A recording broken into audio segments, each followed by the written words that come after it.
అందరికీ మరణాత. ఫాదర్ ఎం దేవదాసు అయ్య గారు డిసెంబర్ 4వ తారీఖు 1959వ సంవత్సరమున శుక్రవారం ఉదయం గుంటూరు క్రీస్తు సంఘములో చేసిన ప్రసంగము. అంశము దేవుడు చేసిన విందులు.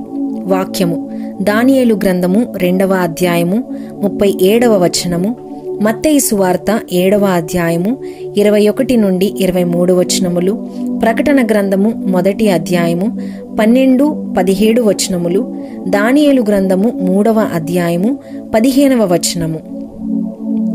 క్రీస్తు ప్రభుని సంస్కార విందుకు ఆహ్వానించబడిన వారలారా, ఈ విందు ద్వారా అసలైన అనుభవ విందుకు ప్రభువు మిమ్ములను ఆయత్తపరుచునుగాక. ఆమేన్.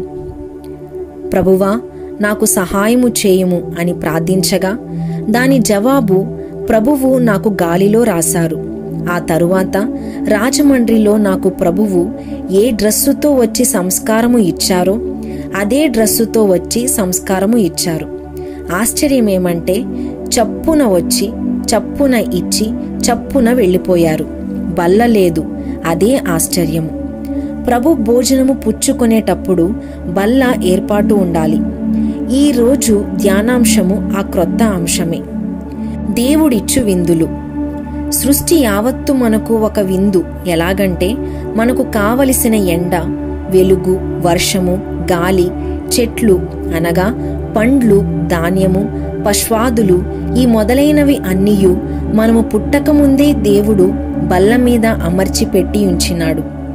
ఇప్పుడు అయ్యగారు చెప్పిన వీటిలో ఏది మనము అనుభవించుటలేదు? అన్నీ అనుభవిస్తున్నాము గనుక అనుభవించేదే మొదటి విందు. మనము వంట చేసుకొని సృష్టిలోని పదార్థములను మన తిండిలో ఒక భాగముగా చేసుకొనుచున్న ఆహారం, ఇది ఒక విందు. మా దీనాహారము నేడు మాకు దయచేయుము అనే ప్రార్థన ఈ సందర్భములో జ్ఞాపకము తెచ్చుకొనవలెను. ఇవన్నీయు మన ఆహార పదార్థములే. ఇప్పుడు మనము తేనె, ఆహారము, అన్నము, కూర, చారు, ఉల్లి, కారము, చింతపండు ఇవన్నీ సృష్టిలో నుండి వచ్చినవి. అగ్గిపుల్లలు, మనము త్రాగే గ్లాసు ఎక్కడి నుండి వచ్చినది? మనము భోజనము చేసే పళ్ళెము ఎక్కడిది? సృష్టిలో నుంచి వచ్చినది. పొయ్యిలో నిప్పు పుల్లలు వేసి పెట్టండి, మండుతుందేమో. అది ఊదకపోతే మండదు. గాలి ఎక్కడిది? సృష్టిలో లేనిది ఏదియూ మనము అనుభవించకుండా ఉండుటలేదు. ఇవన్నీయూ మనము విడివిడిగా తెలుసుకుంటే అదే స్తుతి. అలాగూ మనము తెలుసుకొనుట మన తండ్రికి చాలా సంతోషము. మనము విందుకు వెళ్ళునప్పుడు ఈ కూర ఎక్కడిది, ఈ లడ్డూలు ఎక్కడివి, ఈ కేక్ ఎక్కడిది అని తెలుసుకొని వారికి థ్యాంక్స్ చెప్తాము. ఇక్కడి విందులోనే ఇన్ని రకముల వస్తువులుంటే ప్రభువు భోజనములు ఎన్ని ఉండాలి? అయితే అన్నము ఎందుకు చెప్పండి? నీళ్లు ఎందుకు? కూర ఎందుకు? అన్నిటి వల్ల అన్ని పనులుంటాయి. దేవుడు ఎంత దయ కలిగినవాడు! ఈ పాపికి ఇంత దయ చూపించినాడు. అన్యులైన ఇతరులు ఏమి చేస్తున్నారు? దేవుని ప్రేమను విస్మరిస్తున్నారు. ఖురాన్లో ఉన్నది ఏమనగా, నేను తప్ప వేరొక దేవుడు లేడనియు, ఒక పురుగునైనా నేను తప్ప మరి ఎవరు సృజింపలేదు అనియు, నేను నీకు తెలియకుండా ఎన్నో ఉపకారములు చేసినాను కాని నరుడా ఆ సంగతి నీకు తెలియదు అనియు, నేను నిన్ను కోరునది ఒక్కటే, అది ఏమనగా కృతజ్ఞతతో నన్ను స్తుతించాలని దేవుడు చెప్పుచున్నాడని మహమ్మదీయ మత గ్రంథములో ఉన్నది. మరియు నిద్ర కంటే ప్రార్థన మేలు. మహమ్మదు అనే భక్తుడు 7 గంటలు ప్రార్థనలో ఉండేవాడు. అలాగే మహమ్మదీయులు దినమునకు 5 సార్లు మసీదుకు వెళ్ళెదరు. ఆయన చెప్పినది దినమునకు 3వ వంతు ప్రార్థనలో ఉండవలెను. మరియు ఓ దేవా, ఈ వేళ నాకు ఈ భోజనము అనుగ్రహించినందుకు నీకు స్తోత్రము. నీవు అనుగ్రహించినావు అనే తలంపు నాలో ఉన్నది కనుక, నాకు ఆకలి తీరినది గనుక నీకు వందనములు అని వారు అంటారు. జర్మనీ క్రైస్తవులు ఎప్పుడు భోజనాంతరము స్తుతి చేస్తారు. మనకు అట్టి అలవాటు లేదు. కొంతమంది చెప్పునదేమనగా, మేము ప్రార్థన చేసినప్పుడే స్తుతి చేస్తాము అని అంటారు. అది కూడా మంచిదే. తేగలు తినేటప్పుడు ప్రార్థన చేస్తారా? స్తోత్రము అంటాము. అదే ప్రార్థన. దేవా, వీరి చేత నాకు ఈ పండు ఇప్పించినావు గనుక నీకు స్తోత్రములు, ఇచ్చిన వారికి వందనములు చెప్పిరి. ముందు దేవునికి, తర్వాత తెచ్చిన మనిషికి వందనములు చెప్పిరి. ముందు దేవునికి స్తోత్రములు, తర్వాత మనిషికి వందనములు. వర్షము వస్తుంది అని దేవునికి స్తోత్రములు చేస్తారా? దేవుడు మనకు వర్షము, విందు ఇచ్చేటప్పుడు మరి దేనిని స్తుతించవద్దు? దేవునినే స్తుతించాలి. ఇర్మియా గ్రంథము 14వ అధ్యాయము 22వ వచనము. తినుటకు ముందు ప్రార్థించక స్తుతించాలి.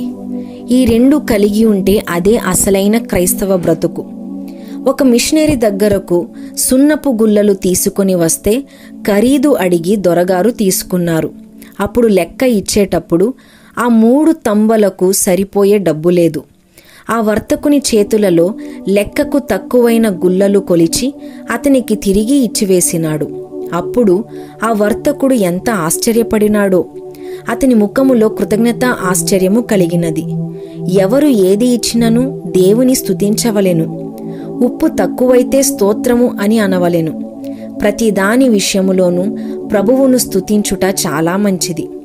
సృష్టి యావత్తు దేవుని వలన సృజింపబడినది గనుక స్తుతించాలి. రెండవది, ఆ సృష్టిలోనిది తీసుకొని మనము వాడుకొనుటను బట్టి దేవుని స్తుతించాలి. మొదటి విందు. కలరా వచ్చిన వారికి ఆకులు తీసుకొని రసాన్ని పిండి ఇవ్వాలి. త్రాసుపాము కరిస్తే వెంటనే మురకుండాకు పసరు నోటిలో, ముక్కులో, కంటిలో, చెవులలో, ఆ కరచిన గాయములో ఆ పసరు పిండితే తక్షణమే విషము విరిగిపోతుంది. ఈ ఔషధములు సృష్టిలో ఉన్న వస్తువుల నుండి మనము ఏర్పాటు చేసుకుంటున్నాము. ఈ సృష్టిలోనివి అన్నీయూ రెండుగా ఉన్నాయి.